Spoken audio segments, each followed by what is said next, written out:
আসসালামু আলাইকুম দর্শক, পেহেলগামের ঘটনাকে কেন্দ্র করে ভারত এবং পাকিস্তানের মধ্যে যে যুদ্ধ সংগঠিত হয়ে গেল, সেই যুদ্ধে ভারতের ব্যাপক পরিমাণে ক্ষতি হয়েছে। শুধু ভারতেরই ক্ষতি হয়নি, এই যুদ্ধে ফ্রান্সেরও মারাত্মকভাবে ক্ষতি হয়েছে। পাকিস্তানের পক্ষ থেকে বলা হয়েছে তারা 6টি রাফায়েল বিমান ধ্বংস করেছে, ভূপাতিত করেছে। তো এই রাফায়েল বিমানগুলো ফ্রান্সের তৈরি। তো ফ্রান্সের তৈরি রাফায়েল বিমান ধ্বংস করার পর এই রাফায়েলের যে শেয়ার বাজার রয়েছে, শেয়ার বাজারটি ধ্বংস হয়ে যায়, পড়ে যায় সাথে সাথে। এবং আজ যেটি ঘটেছে সেটি হলো যে ফ্রান্সের পক্ষ থেকে এই প্রথমবারের মতো তারা ভারতের কাছে জানতে চেয়েছে, ভারতের সামরিক বাহিনীর কাছে, যে এই ঘটনা কি সত্যতা তারা যাচাই করতে চাচ্ছে, যে সত্যি কি এই রাফায়েল বিমান ধ্বংস করেছে পাকিস্তান। কারণ এটি আমাদের গর্ব, এটা আমাদের ইজ্জত।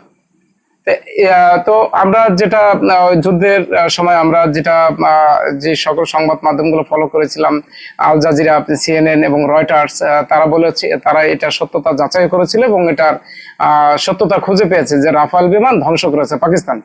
তো এতদিন পরে এসে ফ্রান্স তাদের ইজ্জত রক্ষা করার জন্য ভারতের কাছে জানতে চেয়েছে সত্যি কি এই ঘটনা ঘটেছে কিনা, এই তথ্য আমাদেরকে দেন। রাফায়েল বিমান এবং ছিল একটা অত্যাধুনিক মানের বিমান। এই বিমানটি চালানোর জন্য যে পরিমাণে দক্ষ পাইলটের প্রয়োজন হয়, সেই পাইলটের যথাযথ অভাবেই এই রাফায়েল বিমানটি ধ্বংস হতে পারে কেউ কেউ মনে করছেন। আবার কেউ মনে করছেন যে পাকিস্তানের সামরিক বাহিনীর বিচক্ষণতা এবং তাদের দক্ষতার কারণেই এই রাফায়েল বিমানটি গুলো ধ্বংস করা হয়েছে। তো যত কিছুই হোক না কেন যে ফ্রান্সের তৈরি এই রাফায়েল ফ্রান্সের গর্ব, যেটা নিয়ে তারা বিশ্বের মুখে মাথা উঁচু করে দাঁড়িয়ে আছে, তাদের এই অত্যাধুনিক মানের যে রাফায়েল বিমান সেটি ধ্বংস করা হয়েছে, সেটা কোনোভাবে তারা মেনে নিতে পারছে না। তাদের শেয়ার বাজারও ধ্বংস হয়ে গিয়েছে, এই রাফায়েলের শেয়ার বাজার। তো সেক্ষেত্রে তারা এখন তাদের ইজ্জতটা যদি কোনোভাবে বাঁচানো যায়, সেই চিন্তাই তো তারা করবেন। এটা ভারতের কাছে জানতে চেয়েছে যে সত্য ঘটনা কিনা।